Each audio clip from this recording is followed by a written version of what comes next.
Movie शुरू पहाड़ों से होती है, जहाँ एक कपल बेकी और उसका हस्बैंड डैन को देखते हैं जो पहाड़ पर चढ़ रहे हैं। इनकी अभी अभी शादी हुई थी। दोनों अपनी जिंदगी में बहुत खुश थे। इनको पहाड़ों पर चढ़ने का बहुत शौक था। ये कह लें कि इनमें एक जुनून था और यही जुनून इनको खतरनाक इलाकों में ले जाता है। यहाँ इनके साथ बेकी की दोस्त भी थी, जिसको हमेशा से खतरों से खेलने का बहुत शौक था। ये तीनों अपने लिए हर बार एक नया खतरा ढूंढते थे। अब पहाड़ पर चढ़ते हुए डैन का हाथ एक परिंदे के घोंसले पर लग जाता है। वो परिंदा जब इसके डर से उड़ता है, जिससे डैन का बैलेंस खराब हो जाता है और वो रस्सी से लटक गया था और चाहकर भी वो अब ऊपर नहीं आ सकता था। यहाँ बेकी और उसकी दोस्त उसको बचाने की पूरी कोशिश करती हैं, पर वो उसको नहीं बचा पाती और आखिरकार वो नीचे गिरकर मर जाता है। जिसके बाद हमें 1 साल बाद का सीन दिखाया जाता है। बेकी अभी भी अपने हस्बैंड की मौत के गम में थी और उसने अभी तक अपने पास डैन की अस्थियों यानी उसकी जली हुई हड्डियों को रखा हुआ था और साथ ही साथ वो अब शराबी भी बन गई थी, जिस वजह से उसकी जिंदगी पूरी तरह खराब हो रही थी। बेकी के डैड अपनी बेटी की ऐसी हालत देखकर काफी ज्यादा परेशान थे, इसीलिए बहुत टाइम के बाद वो उसकी सबसे अच्छी दोस्त को बुलाते हैं, जिसका नाम हंटर था, जो इसके और इसके हस्बैंड डैन के साथ पहाड़ों पर चढ़ाई किया करती थी। अपने हस्बैंड की मौत के बाद वो अपनी दोस्त से 1 साल बाद मिली थी। उसकी दोस्त हंटर कहती है, चलो ना हम दोबारा से कहीं चढ़ाई करते हैं, हमारा तो ये शौक था ना, तुम मेरे साथ चलो, तुम्हें अच्छा लगेगा। वो उसको एक पुराना टावर दिखाती है जो 2000 फीट लंबा था और ये टावर सहरा में था। वो कहती है, तुम मेरे साथ वहाँ जाना, जहाँ पर जाकर तुम अपने हस्बैंड की राख को ऊपर से बखेर देना, तुम्हें अच्छा लगेगा और उसकी आत्मा को भी सुकून मिलेगा। बेकी सब बातों के बारे में बहुत सोचती है और आखिरकार वो ये फैसला करती है कि वो हंटर के साथ जाएगी। ये उसके साथ एंजॉय करना चाहती थी। दोनों अब अपने सफर पर निकल जाती हैं। रास्ते में ये खूब मस्ती करती हैं और अपने फोन पर वीडियोस भी बनाती हैं, पर इसी दौरान उनकी लापरवाही की वजह से दोनों के साथ हादसा होने वाला था। एक ट्रक जो बहुत स्पीड से आ रहा था इनकी गाड़ी को मारने वाला था, लेकिन ऐन वक्त पर ये अपनी गाड़ी को रोक लेती हैं और सुकून का सांस लेती हैं कि ये बच गईं और आगे बढ़ती हैं। ये दोनों अब अपनी मंजिल तक पहुंच गई थी। जाते हुए हंटर मरी हुई एक बकरी को भी देखती है, जिसको परिंदे खा रहे थे। वो सभी परिंदों को उड़ाती है और उस बकरी की तस्वीर लेकर अपनी इंस्टाग्राम पर पोस्ट कर देती है, जिसके बाद वो टावर तक पहुंच जाती हैं। हंटर यहाँ पर वीडियो बनाती है। ये सब कुछ रिकॉर्ड कर रही थी। पहले तो इन्हें टावर की ऊंचाई देखकर बहुत डर लगता है। बेकी की हालत देखकर ऐसा लग रहा था कि वो बहुत डरी हुई है। हंटर कहती है, ओ कम ऑन यार, डरने की क्या जरूरत है, हम कर लेंगे।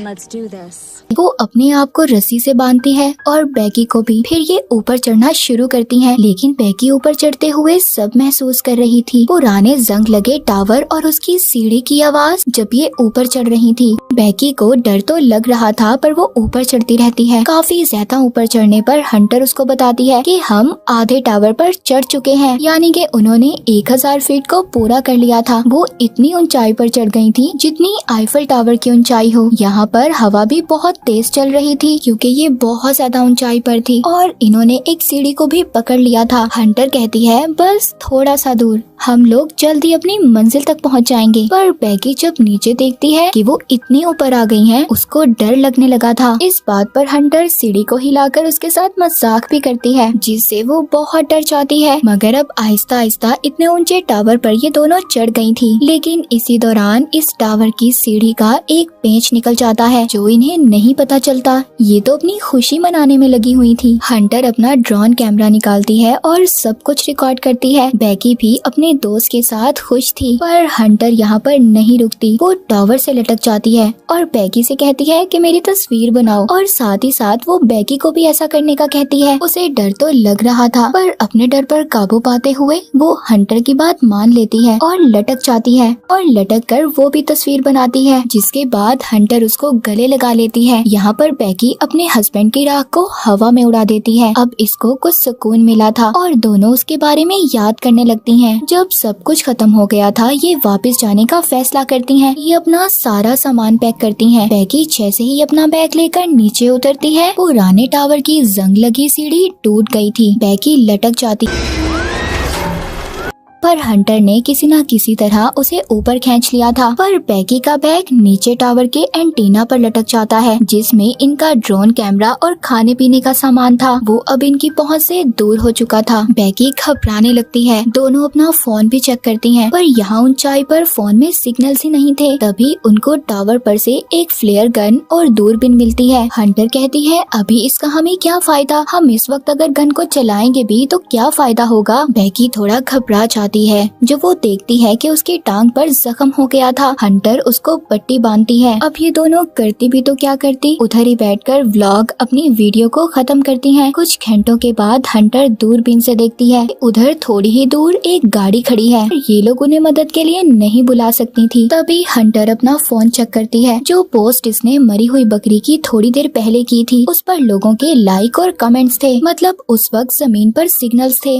हंटर अब मदद के लिए एक मैसेज लिखती है और अपनी आईडी पर पोस्ट कर देती है। अपने फोन को रस्सी से बांधकर थोड़ा सा नीचे करती है ताकि सिग्नल्स आ सकें और इसकी पोस्ट को देखकर इसके फॉलोअर्स इनकी मदद को आए। पर अभी भी फोन पर सिग्नल्स नहीं थे और इनका मैसेज भी पोस्ट नहीं हुआ था। अब खुद लटककर फोन नीचे करने का फैसला करती है, लेकिन उनका मैसेज अभी भी पोस्ट नहीं होता। अब हंटर ये सोचती है कि वो अपने फोन को नीचे फेंक देगी, पर पहले ये उसे अपनी जुराब में डालती है और फिर अपने जूते में, ताकि इसका फोन जमीन पर गिरने से टूटे ना। और फिर ये अपने फोन को नीचे फेंक देती है, जिससे कि जमीन पर सिग्नल्स आएंगे और इसकी पोस्ट तो सेंड हो ही जाएगी। हंटर जब दूरबीन से देखती है तो जमीन पर इसको एक आदमी और उसका डॉग नजर आता है, जो अपने फोन पर किसी से बात कर रहा था। इसीलिए यहाँ पर बैगी जल्दी से अपना जूता फेंक देती है ताकि वो आदमी कुछ नोटिस करे, मगर वो कुछ नहीं करता और चला जाता है। लेकिन बैगी यहाँ पर गन चलाने लगती है। हंटर उसको रोक देती है और कहती है, सूरज डूबने का इंतजार तो करो, हमें कोई ना कोई तो बचाने आएगा। रात हो गई थी। बैगी अपना वक्त गुजारने के लिए अपनी पुरानी वीडियोस देखती है, जिसमें वो अजीब बात नोटिस करती है कि हंटर उसको और उसके हस्बैंड को अजीब नजरों से देख रही थी। लेकिन तभी हंटर उसको फ्लेयर गन चलाने का बोलती है और साथ ही वो अपने फोन की लाइट को जलाकर इधर उधर करने लगती है। तभी उन्हें दो आदमी देख लेते हैं, पर वो उनकी मदद नहीं करते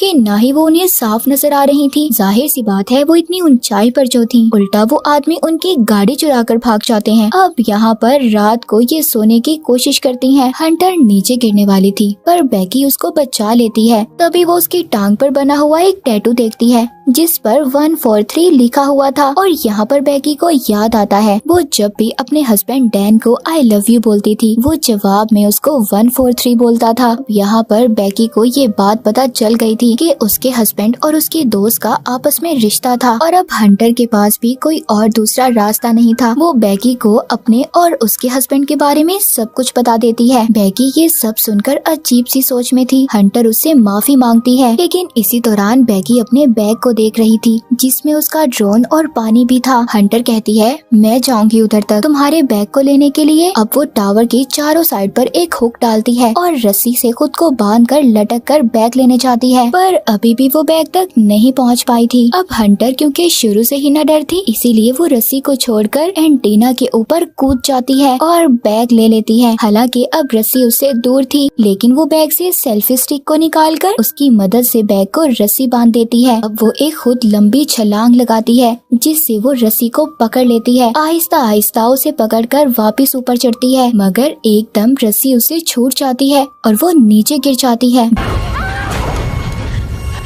बैगी ये देखकर रोने लगी थी, पर जब वो थोड़ा सा नीचे की तरफ देखती है तो हंटर लटकी हुई थी। मतलब वो अभी भी जिंदा थी, मगर अब उसके हाथ जख्मी हो गए थे। वो अब खुद से ऊपर नहीं आ सकती थी। बैगी अपनी पूरी ताकत लगाती है उसको ऊपर खींचने में। आखिरकार उसने अपनी दोस्त को बचा लिया था। वो बैग से पानी निकाल कर पीती है, जिसके बाद वो एक नोट लिखती है और उसको ड्रोन पर लगाकर उड़ा देती है। मगर बदकिस्मती से जैसे ही वो थोड़ा सा आगे जाता है, उसकी बैटरी खत्म हो गई थी, जिस वजह से इन्हें उसको वापस बुलाना पड़ता है। अब रात हो गई थी। बैगी रात को देखती है कि उसकी दोस्त हंटर नीचे गिरकर मर चुकी है और उसकी लाश को परिंदे नोच नोच कर खा रहे हैं। पर जैसे ही वो जागती है, उसको पता चलता है ये तो सिर्फ उसका एक ख्वाब था। टावर के ऊपर चलती हुई लाइट को देखती है, तभी इसको आइडिया आता है कि वो ऊपर जाकर ड्रोन की बैटरी को चार्ज करेगी। अगली सुबह ये ऐसा ही करती हैं। बेकी ऊपर जाकर ड्रोन को चार्ज करती है और उस वक्त तक लटकी रहती है जब तक ड्रोन चार्ज न हो जाए, जिसके बाद ये नीचे आती है। अब ये एक पेपर पर नोट लिखती हैं और उसको ड्रोन पर लगाकर उड़ा देती हैं। ये अपने ड्रोन को एक घर की तरफ भेजती हैं। इससे पहले ड्रोन घर तक पहुंच पाता गाड़ी से टकराकर टूट जाता है।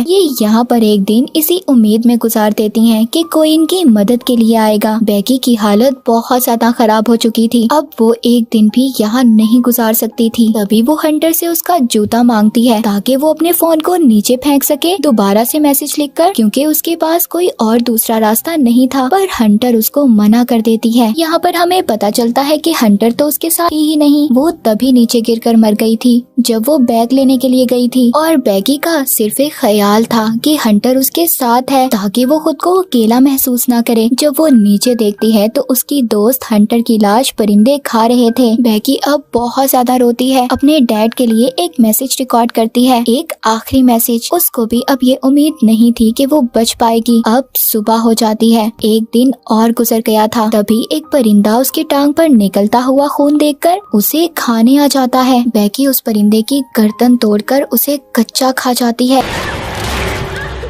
जिससे हमें पता चलता है कि वो भूख की वजह से तड़प रही थी। उसे खाने के बाद उसे एनर्जी, ताकत मिलती है। दूसरी तरफ इसके डैड अपनी बेटी के लिए बहुत ज्यादा परेशान थे। वो इसके बारे में पता करना चाहते थे कि आखिरकार उनकी बेटी है कहाँ पर। उधर बेकी अब हिम्मत कर नीचे उतरती है उस जगह पर जहाँ पर हंटर की लाश एंटीना पर लटकी हुई थी, और अपने फोन को हंटर के जूते में डालकर उसके पेट के साथ चिपकाकर हंटर को सॉरी बोलती है और नीचे फेंक देती है ताकि उसका फोन ना टूटे और उसके डैड को मैसेज मिल जाए। जिसके बाद हम कुछ घंटों बाद देखते हैं बेकी के डैड उस टावर के पास पहुंच गए थे, मगर जैसे ही वो वहां पर पड़ी हुई लाश को देखते हैं जो हंटर की थी, जिसको पुलिस वाले लेकर जा रहे थे, वो समझते हैं शायद उनकी बेटी मर गई। लेकिन बेकी उनको आवाज देती है, डैड। वो अपनी बेटी को देखते हैं तो सुकून का सांस लेते हैं कि उनकी बेटी जिंदा है। वो अपने डैड के गले लग जाती है। आखिरकार बेकी की कोशिशों और उसकी उम्मीदों ने उसे जिंदा रखा। और इसी के साथ ये मूवी यहीं पर खत्म हो जाती है।